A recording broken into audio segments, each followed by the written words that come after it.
हरि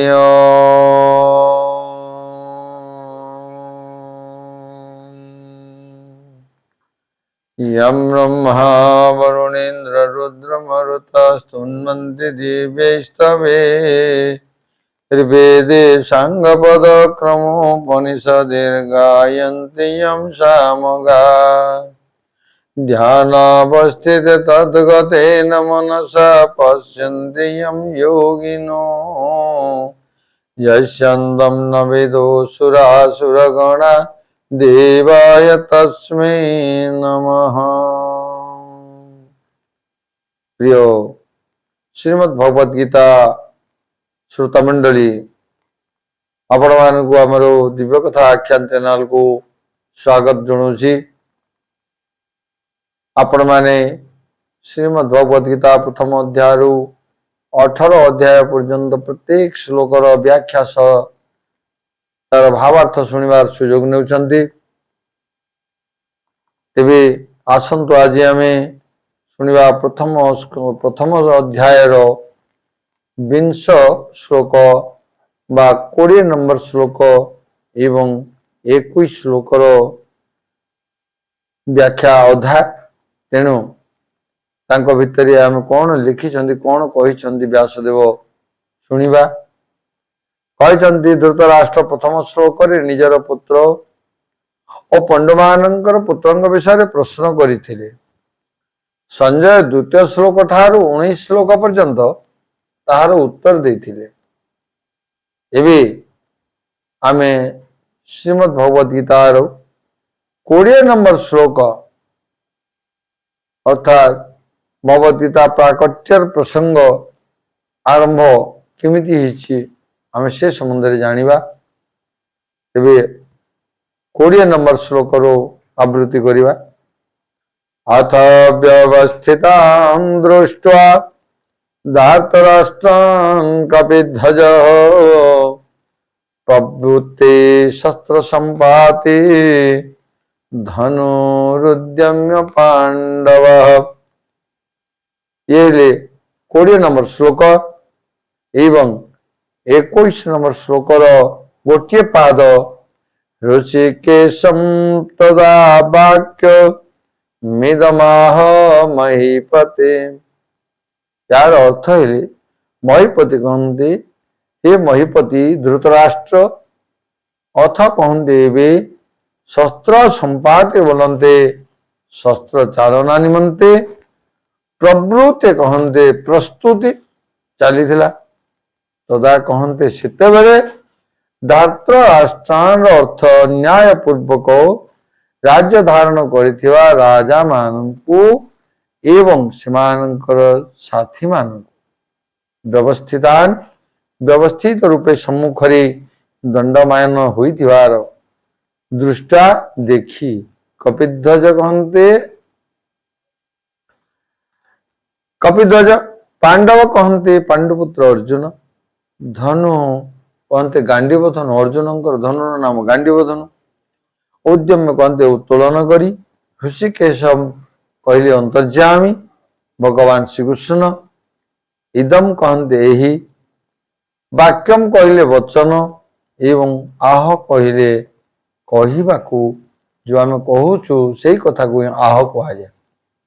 तेबे हे श्रोता मंडली हे महीपति धृतराष्ट्र जेतबेले शस्त्र चालना निमंते प्रस्तुति चली सेतबेले अन्याय पूर्वक राज्य धारण कर दिया राजा मानकु और सेमानकर साथी मानकु व्यवस्थित रूपे सम्मुखरे दंडायमान होइथिबार देखि कपिध्वज पांडुपुत्र अर्जुन निजर गांडीव धनु उत्तोलन करी भगवान श्रीकृष्ण को यही वचन कही।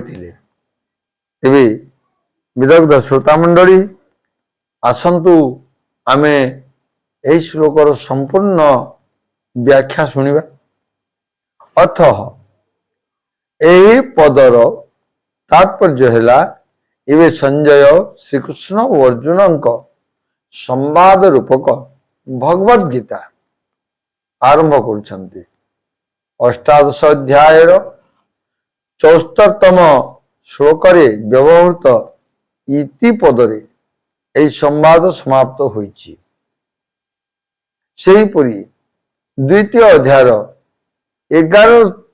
11 ନମ୍ବର ଶ୍ଲୋକରୁ ଭଗବଦ୍ଗୀତାର ଉପଦେଶ ଆରମ୍ଭ ହୋଇଛନ୍ତି ଏବଂ ଅଷ୍ଟାଦଶ ଅଧ୍ୟାୟର 66ତମ ଶ୍ଲୋକରେ ତାହା ସମାପ୍ତ ହୋଇଛନ୍ତି।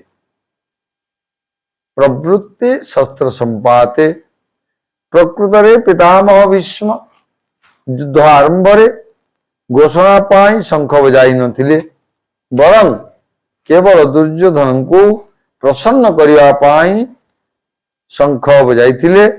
ତଥାପି କୌରବ ଓ ପାଣ୍ଡବ ସେନା ଏହାକୁ ଯୁଦ୍ଧ ଆରମ୍ଭର ଘୋଷଣା ମନେକରି ନିଜ ନିଜର ଅସ୍ତ୍ର ଶସ୍ତ୍ର ଧରି ପ୍ରସ୍ତୁତ ହୋଇଗଲେ। ଏହି ରୂପେ ସେମାନଙ୍କୁ ଅସ୍ତ୍ର ଶସ୍ତ୍ର ଧାରଣ କରିବାର ଦେଖି ବୀରତ୍ୱ ସହକାରେ ଅର୍ଜୁନ ମଧ୍ୟ ନିଜର ଗାଣ୍ଡୀବ ଧନୁ ଉଠାଇ ନେଲେ। ଏବେ ଦେଖିବା ବ୍ୟବସ୍ଥିତାନ୍ ଧାର୍ତ୍ତରାଷ୍ଟ୍ରାନ୍ ଦୃଷ୍ଟ୍ୱା। ଏହି ପଦ ଗୁଡ଼ିକରେ ସଞ୍ଜୟଙ୍କର ଅଭିପ୍ରାୟ ହେଲା, ଯେତେବେଳେ ଆପଣଙ୍କ ପୁତ୍ର ଦୁର୍ଯ୍ୟୋଧନ ପାଣ୍ଡବ ସେନାକୁ ଦେଖିଲେ, ସେତେବେଳେ ସେ ତରତର ହୋଇ ଦ୍ରୋଣାଚାର୍ଯ୍ୟଙ୍କ ପାଖକୁ ଗଲେ। ମାତ୍ର ଅର୍ଜୁନ ଯେତେବେଳେ କୌରବ ସେନାକୁ ଦେଖିଲେ, ସେତେବେଳେ ତାଙ୍କ ହାତ ସିଧା ଗାଣ୍ଡୀବ ଧନୁ ଉପରକୁ ଚାଲିଗଲା। ଧନୁରୁଦ୍ୟମ୍ୟ। ଏଥିରୁ ଜଣାପଡୁଛି ଯେ ଦୁର୍ଯ୍ୟୋଧନଙ୍କ ଅନ୍ତରରେ ଭୟ ରହିଛି ଏବଂ ଅର୍ଜୁନଙ୍କ ଅନ୍ତରରେ ନିର୍ଭୟତା, ଉତ୍ସାହ ଓ ବୀରତ୍ୱ ରହିଛି।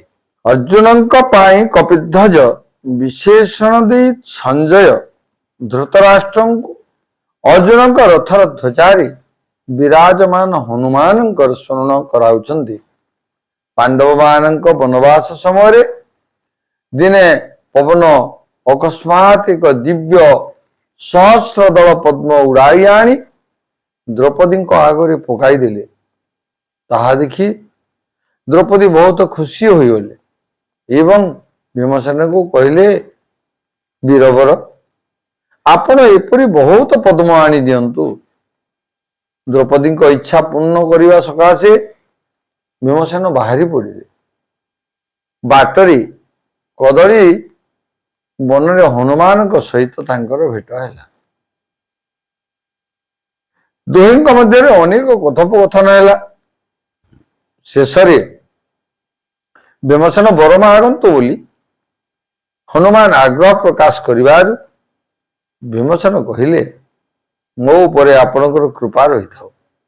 ତାହା ଶୁଣି ହନୁମାନ କହିଲେ, ହେ ବାୟୁପୁତ୍ର, ତୁମେ ଯେତେବେଳେ ସ୍ୱର ଓ ଶକ୍ତିର ଆଘାତ ଯୋଗୁଁ ବ୍ୟାକୁଳ ହୋଇଥିବା ଶତ୍ରୁମାନଙ୍କ ସେନାରେ ପ୍ରବେଶ କରି ସିଂହନାଦ କରିବ, ସେତେବେଳେ ମୁଁ ମୋର ଗର୍ଜନ ଦ୍ୱାରା ସେହି ସିଂହନାଦକୁ ଆହୁରି ବଢ଼ାଇ ଦେବି।